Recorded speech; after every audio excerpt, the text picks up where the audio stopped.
What's good, everybody? It's your girl, Robyn Hood, and you are now tuned in to All Hip Hop. Yeah. What's going on, everybody? This is your boy. Nah, this is your man. I hate your boy. That's right. You're a grown man. Yeah, I'm a grown man. I'm here with Robyn Hood. What's good? What's good? Everything is working. Glad to finally get you here at allhiphop.com. Yes, We've indeed. been knowing each other for a couple years now, and haven't quite got to get you in here. Yeah. Why? Because you busy. Well, you know.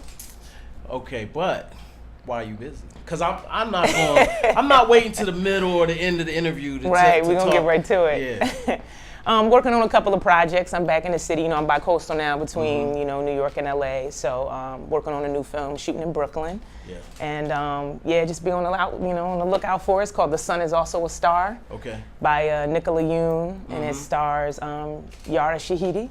Oh. Yeah. So it's gonna be dope. Now, you know, people don't know, but Robyn has an alter ego, or maybe the Miriam has an alter ego. Pretty much. She's an actress who does a lot of stuff in Hollywood, also here in New York. She's definitely popping in a whole nother world.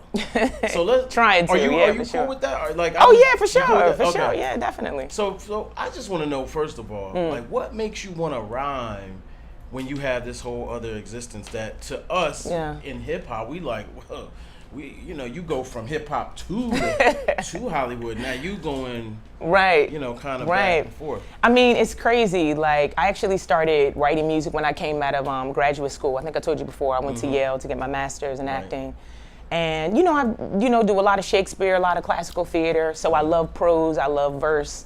And so I just started to incorporate that, in my own work. And it was new for me, and now I just sort of play around with it constantly, like jumping on different instrumentals, you know what I mean? Different, like, really popular industry beats. But yeah, I mean, it's a nice way to balance, with the acting, to keep me creative, keep me in control. You gotta be in control of what you're doing out here. Because we give our art up, in a way, and we sell it, so often we, don't get a chance to really hold on to things or be in control of it. So it just gives me an opportunity to, balance it out, be creative, still have fun, and so they kind of work in tandem, Okay. Yeah. Now you came in here with these fly glasses. I'm gonna have to pull mine out. Yeah, go on and get them. I'm like, all right, we being cool. I'm gonna be cool too. That's right. That's how we do it. Mine are cheap though. Nah, stop it. $5. That's your money though. Joints. It's all good. but no. First of all, okay. So but here's the thing. You're actually a dope MC. Thank you. You're a lyricist. Appreciate that. You dropped a new project. Yeah. Sweet 16. Yes, sir. That was on All Hip Hop and all over the internet. Talk about what you were trying to accomplish with that project. Yeah, basically with Sweet 16, I definitely just kind of wanted to go over a bunch of different, like I said, some industry beats, also some original beats. I'm working with a couple of different teams, Cultural Bastards being one of them. And so I just wanted to jump on some tracks that were very well known and give a totally different message. Okay. Still be able to bounce back and forth, have people bobbing their heads, but always a message, within that. So yeah, I was just jumping on some of the joints that I felt like were the hottest, like Bad and Bougie, Migos, Walking Like I Talk It, and God's Plan, from Drake. So just beats that I immediately just hear, and it just makes me want to write to them, So that's really what I did. It started off with one, turned into, 14. Right. Next thing you know, like you said, it was on all those platforms and everything, so. How do you find time? I mean, we're all so busy. I mean, now I see rappers going in the studio and they record one line and then walk around a couple seconds, do a couple other things, right, come back. Right, exactly. What's your process, and how do you feel about the environment we live in now, hip-hop wise? Oh man, I mean, I think it's changing, definitely. You probably saw the BET Awards the other day, the performance that Meek gave. I did. So I mean, I think it's definitely just starting to change. I think that this whole idea of bringing a level of positiveness to the music is changing, or helping to change the music. But I mean, basically for me, it's like I get really inspired by the beat, so I may hear something on the radio or, internet radio, whatever. And if I rock with the beat, that's it. It's just kind of like an instant response. You know, I don't necessarily go to the studio and say, okay, I'm gonna have a writing session. Right. You know, I know some artists do that, but for me, it's like, I could be, you know, in a car, in the Uber or whatever, and I hear something, I'm like, whoa, you know, that motivates me. I'll start thinking about, like, I just write based off of like what I see, what I've experienced, you know, and the bars will just kind of come out, you know, so you just make them make sense, and, you know, there you go. What's been the critical reception? I mean, I said critical. Yeah. It's good, but. Yeah, it's always constructive criticism, I feel, you know. You got the trolls out there. But well, no, they're not trolling on me, thankfully. Okay. But, no, the response has been really good. I mean, people really appreciate the lyricism, you know. I stay away from, you know, different messages that, like I said, I can't identify with. Like, it needs to be something that, you know, I've either experienced. I can't talk about what I haven't, what I don't know, you know. So it's been good. I mean, a lot of people are just being very positive, like, you know, keep it up, keep pushing, keep going, you know. It's definitely been a shift, you know, when I first started writing up to where I am now. So I'm thankful for growth, you know. Yeah, I mean, it's been a couple years. How would you say you've grown? I mean, a few years ago, I wouldn't hear you on, like, quote unquote trap beats, or mainstream beats. I wouldn't even expect that from you.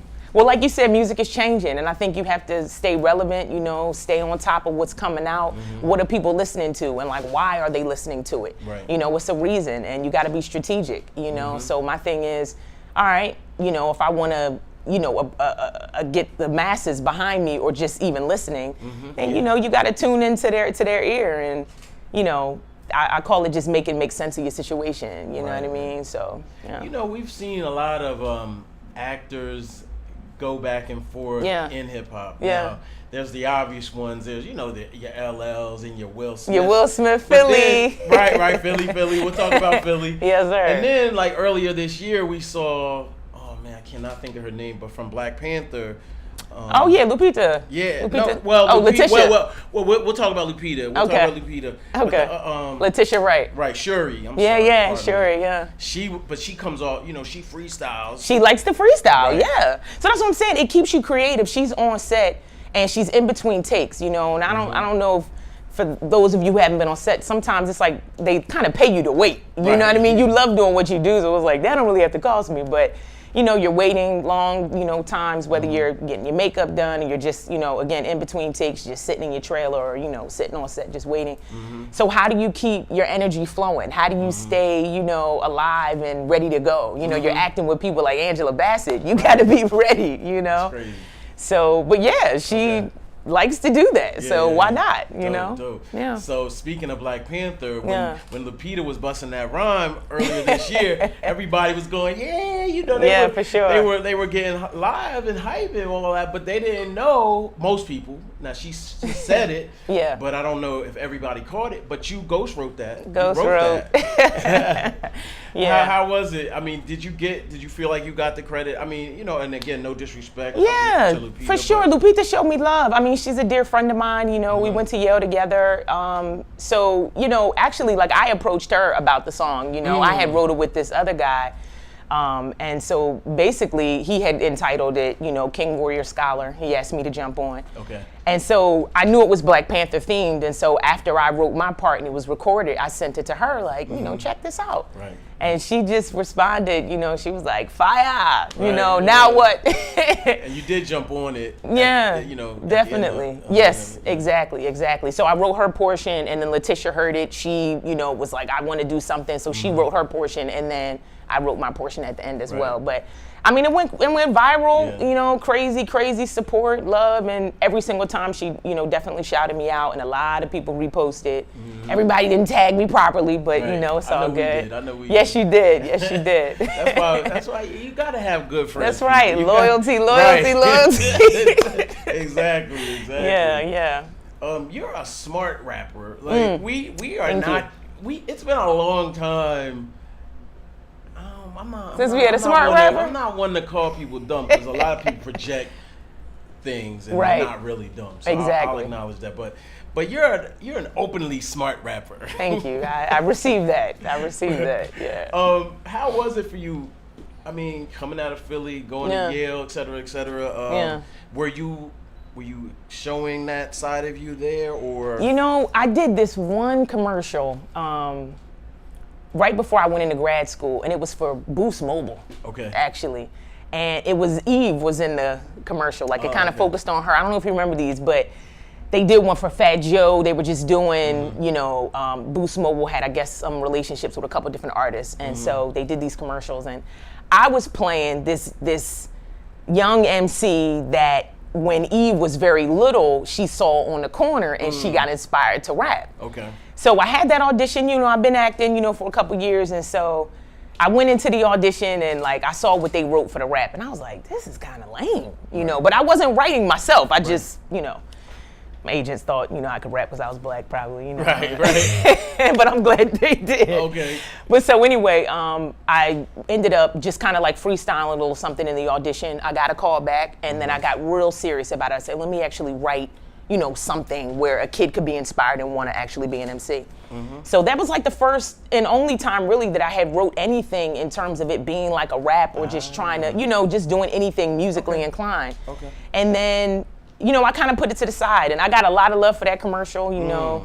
Sony had approached me. They were like, oh, you know, I want to talk to you about like your rap career. And I was like, I'm not a rapper. Like, I'm, you know, I'm an actor. Yeah. But, you know, when That's you crazy. act, you can be anything pretty much. You know, I just assume based on how you rhyme and how skillful you are that you've been doing it your whole life. Nah, not at all. That's crazy. Not at all. But you know, when you really want something, I think you just hone it, you know, like it could be a sport, it could be, you know, you wanting to practice medicine. It just, it all takes practice and, you know, honing that skill. What's harder, acting or rapping?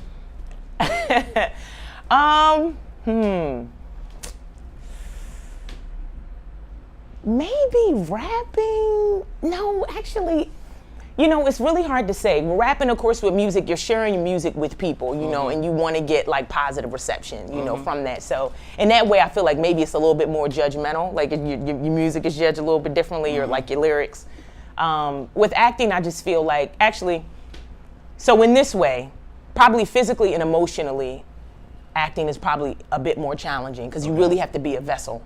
You know, and you have to really change your life with whatever character that you're playing. It's not about you anymore, it's just about you being a vessel. So in that way, it can be very, very challenging, you know, and very difficult. So yeah, I would probably have to go with acting, and music can kind of free me up from that a little bit, you know, so yeah.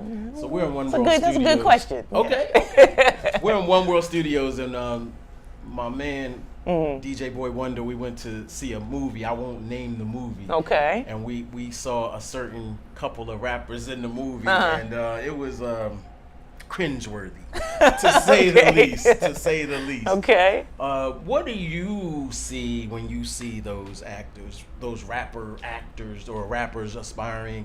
Do you be like, because I know in hip hop we definitely look at anybody. Yeah, it's real. You know, ball player, it's actor. Real. We're it's like, real.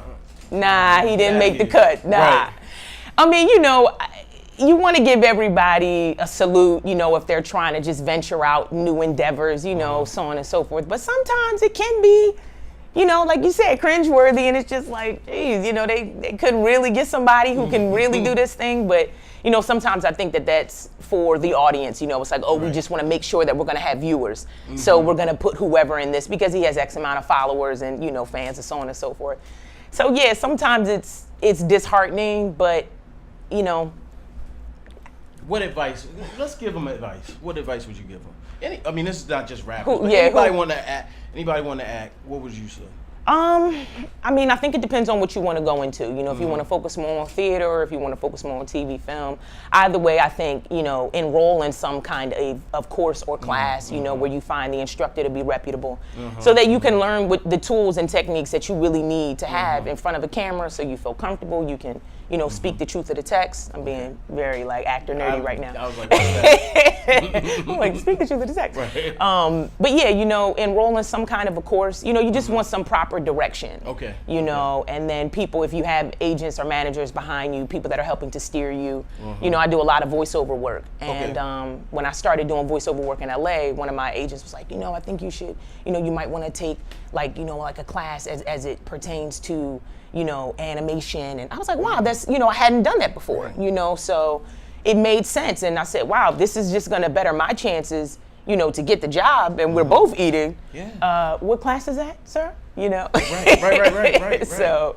Wow. You know, that's something a lot of people don't recognize. Yeah. In hip hop or otherwise, just continue to re-educate yourself. Exactly. Continue to work on your skills. Exactly, and keep it humble, because you never know what somebody has to offer you. You know what you can take from that. You know how, again, it can better yourself as a person or an artist. So yeah, for sure. Now, what do you have coming up? I mean, you know, we have this mixtape out there. But I mean, I'm definitely ready to hear an album. Okay, that's what's up. Well, get ready. I'm going to be dropping an album in the next couple of months called Miss Pusherman. Okay. And we're working with Velocity Music, you know, on that album, as well as Cultural Bastards and a couple other, you know, producers, Chris Herbie Holland, aka Easto, you know, from California. Okay. So yeah, he's from Oakland actually. But yeah, so working on that project. I have the single that's gonna be dropping soon. We just shot that video. Okay. This first single on the album is also called Miss Pusherman. Okay. You know, too. So yeah, that's, you know, it's probably gonna be about 10 to 11 tracks, it looks like, you know, but finalizing that. And a couple of acting, you know, jobs as well. Orange is the New Black, I'll be featuring on there. The new show, The OA Part 2 on Netflix. Oh my, I've been waiting you like for the that? OA. Yeah, a lot of people been telling me that. Oh my God, when is the freaking, you know, it's taking forever. I know, you know, sometimes with the editing and depending on how many, you know, episodes, you see with Luke Cage, you know, 13, you know, so. But yeah, and then also this film that I'm featured in called Brittany Runs a Marathon. That was produced by Tobey Maguire. You know, so a couple of different things. The you know, best Spider-Man, by the way. I mean, you know. I'm just saying, no disrespect to anybody. Yeah, for sure. And then of course this other film that I'm working on, which will drop next May, you know, May 2019. So yeah. Miss Pusherman. That's right. Yeah. Why that title? Because I push. You know, for everything that I want, for my family, you know, for my community. You know what I'm saying? So, I mean, why not? Are you trying to trap rappers? Cause that's the first thing that comes to mind. I'm like, okay, I see what she's doing. She's trying to trick I mean, you know, it's like, how do you push? You know what I mean? Like, I want to appeal to your sensibility. You know, at the same time, I'm going to speak my truth. So I'm not going to talk about pushing something that I've, you know, never pushed before. Right. But there's a way to, you know, with words and with metaphors and similes, we can, you know, really, I feel like educate an audience and still play with them and, you know, tickle their taste buds. Right, you know what I mean? Doubt. Give them something new, give them something that they're accustomed to. Okay. You know? Yeah. Let's talk a little bit about Philly. Philly is, I call Philly Philly was my second home. I'm from Delaware originally, so Philly was my second home, but I've been here so long. Yeah. It's kind of hard to say that Philly's so different now. Yeah. Talk a little bit about Philly and your roots there, and, you know, what part of you do you bring into your music that's from Philly? Wow. First off, I would have to say, I know you're familiar with Phyllis Hyman. Oh, yeah. Hello. Yeah. So, you know, no longer with us, but that was a cousin of mine. And so I think just my family in general, just very rooted, you know, like in music. And, you know, there's so many greats that have come out of Philly that have influenced me, you know, from your Will Smith to your Beanie Siegel, you know, Eve, of course, you know. So it's just a lot of different artists that I wasn't tapped into it at that time, you know, like coming up in Philly, like, oh, I want to, you know, actually write. But it's like now when I look back, I'm like, wow, like who was I constantly rocking out to? It was Freeway, it was, you know, all of these Philly cats, you know, so, and it mixed in with some other cats, like, you know, Jada, you know. Yeah, of course. But the roots, like, we just have so much talent, you know, coming out of Philly. So I'm rooted, you know, within that Philadelphia culture, for sure. You know, world spitters, like people who have something to talk about, you know. People forget, man. Philly held Jay-Z down. Yeah, like, for real. Philly saved Jay-Z. Skino Sparks, that whole state property. I mean, when Jay had a problem, they was on it. For real, That's how we do. Yeah, definitely. Now, you have another legendary relative in the acting space. Yeah. Can you talk about him a little bit? Well, we lost him this past December, but Earl Hyman, you know, he played the grandfather on The Cosby Show. And he also did some animation, too. He did some voiceover work for animation. So he was on Thundercats, Panthera. What? That was him. Isn't that crazy? Yeah, when I started doing my research, you know, like just really getting into this voiceover work, like who has done, you know, some of the great, you know, voices. And so I discovered that and I said, wow, you know, but yeah. So Earl did Broadway, I knew TV. he was black too. Yeah. Like, as a kid, I looked at him, I was like, yo, he black. Yeah.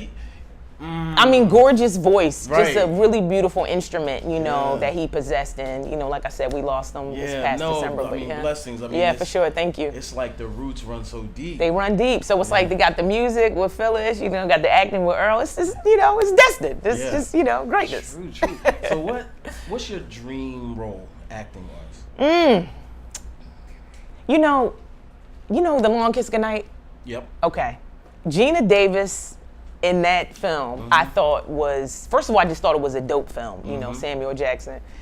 But her story, I like the fact that she, you know, she's like this young mother, she's dealing with amnesia, but she's also a spy. Right. And so she loses her memory and loses that part of her life, you know. So I've always been about versatility, you know, wanting to be able to just go from, you know, switching from this character, like, okay, I can go from Beetlejuice to Batman. Right. You know what I mean? The same actor played both of those parts. So it's just like, wow, how can I, you know, just show my versatility? So a role like that, you know, for all those producers and directors, you know. Representation matters. Yeah, representation matters. But, you know, a role like that, it was dope, you know. So Classic movie. For sure.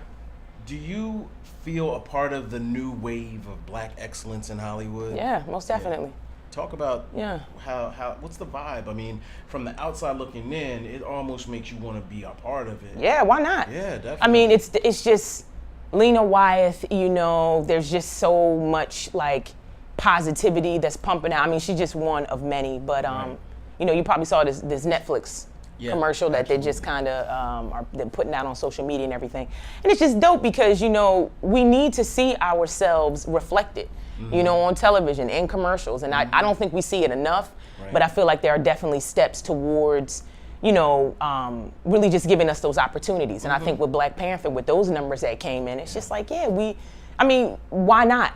Right. You know, I feel like we've deserved it for several years, you know, years back. And so now I feel like, you know, people are just getting hip to it. But yeah, I mean, I think it's a really positive wave. It's a beautiful wave. We're able to accentuate our blackness in a lot of different levels, you know, from style to hair to language to music, you know, so yeah, let's get it. Yeah, definitely. I mean, Black Panther, the party we went to for Luke Cage was just like, it was so energetic and electric. I can believe it. You know, I was in full fan mode, so That's I hope right. I didn't embarrass myself.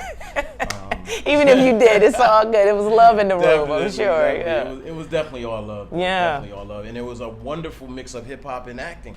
So you had all these actors, you had, you know, Rosario, you had Alfre Woodard. That's right. Simone Missick, everybody. Dorian Missick. It's like, And then you, on the other side, you had Rakim KRS-One, Faith Evans, Jadakiss was there. That's right.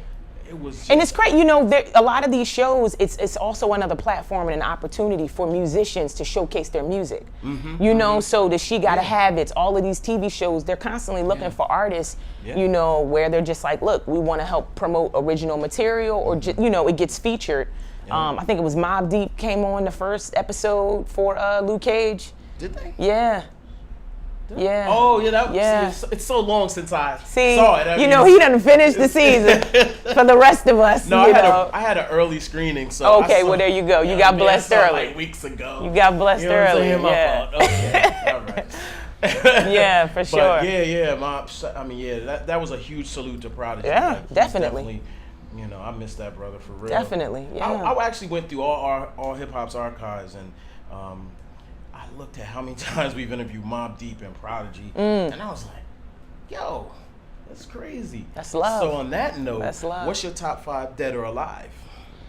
If you, come on, do not give me the, okay, look, no, we love Big. I have no clue what your top 5 looks like. So, no Big, no Pac. I really, honestly, I don't even want to hear Jay or Nas, because that's just, we know. We get it. We got it. Yeah. You know what I'm saying? So, Eminem. You taking out everybody. I mean, because that's so. How you gonna say give me your best and then take all the best? But no, because early in this conversation, you mentioned Freeway, you mentioned I did. So I did. My thing is, let's give some of those guys some respect. So it doesn't say like have to be your top 5 DOA. It could be like who influenced you the most. For sure. Left Eye. Okay. Oh. You know, yeah, we gonna go there. Yeah. Left Eye. Queen Latifah, for sure. Rhapsody. Oh man. So yeah. I was hoping she got that win the other day, but it's all good. Much love to won Cardi. with the people. Yeah, for sure. I don't know if they're my best, but I'm really feeling the Migos. Right. Okay. On a lot of different levels, and I'm not trying to be apologetic for it or anything. I'm going to say that loud and proud, but it's the musicality. Some people, it's like I don't know what you're listening to. Like, is it just the lyrics or whatever? But the musicality, I feel like that these brothers have is it's just it's like but that's Atlanta. People don't get it. Like a lot of times, sometimes you gotta admit. I don't get it, but I can feel and hear the skill. Exactly, and I'm not necessarily crazy about like the lyrical content necessarily, but that's one of the things. It's like, what again is grabbing people's ears, and when it's just something that you can just like, listen to when it's just very easy. Like it took a long time for me to even warm up to like 2 Chainz. Like I've never been like but I was watching Rapture. On Netflix, I started to feel a little bit more. Yeah, 2 Chainz can actually spit. Yeah. He just knows what he's selling. He knows, I think, in my opinion, he's a product projector. Right, you got to know what your market is and, For sure. Yeah, for sure. So who else? I would have said Prodigy, actually. Am I allowed to? No, go ahead. Okay. And let me see, who else? That's fine. Well, did I say that? Say one more. Let's okay. Let me get Jada. Let me get Jada in there. Okay. Yeah. Let me get Jada Kiss in there. Definitely. It's funny you mentioned Left Eye. I met her one time. Oh, really? And I was actually working in a retail shop, and she came in there, and I almost kept her credit card receipt because she paid with a credit card, her signature. She won't need this. Yeah. But yeah, anyway, I was in awe. All I could say was your left eye. And she was like, yes, I am. And that's about the end of it. Beautiful soul. Yeah, Exactly. So let's talk, what's next steps? I mean, we kind of have already talked about it, but from a hip hop point of view, do you want to be like in the halls of fame here and here, like on somebody's Mount Rushmore, acting and rapping? I mean, I wouldn't mind, getting a Pulitzer, like my man Kendrick. We didn't put Kendrick in there, but, also just incredible, dope artist.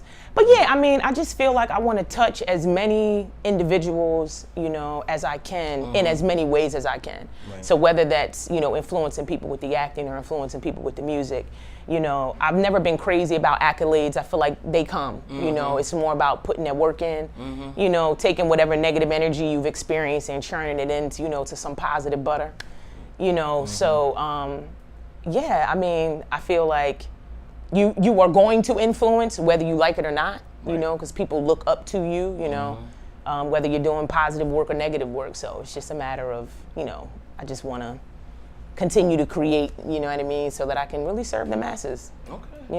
Right. For sure. Where can people find you online? You can, hit me up on both of my sites, miriamhyman.com, also robynhood.com, on Instagram, Twitter, Facebook, whoever is still on that.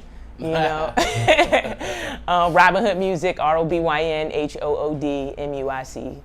I put all my old stuff on Facebook. Yeah. Anything that relates to being older or something, I put on Facebook. Like, y'all remember Blockbuster? What y'all remember about Blockbuster? That's right. Like, they're like, what? Blockbuster was dope. And then you get like 300 likes or whatever commentary all day. That's right. But that's right. Sorry to put that in there. Yeah, for sure. Robyn Hood Music, ROBYNHOODMUSIC. Oh, your last thing. What made you pick that name? Robyn Hood? It's about really just giving back to the community, the whole building off of the whole theme of taking from the rich, and giving to the poor. I think initially when I started writing music, I was looking at a lot of these artists that I feel like capitalize off of, you know, the hood. It's Right. oh, I grew up in the hood, or, you know, I've done this and done that, but people don't, you know, come back, or they don't give back.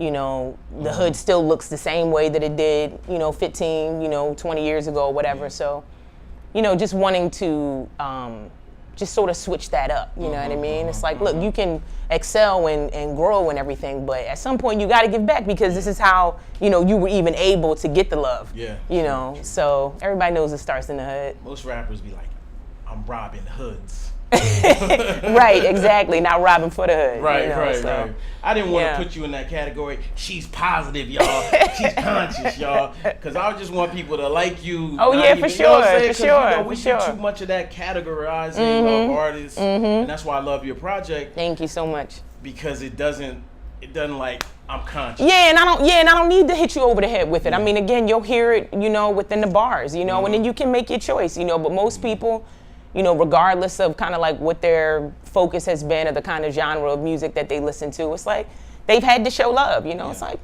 okay, you know. Yep. So hey, I'm gonna keep doing what I do. I'm glad you doing what you do. I'm glad you came through. For sure. Look, you got the bars. Look at you. I got bars.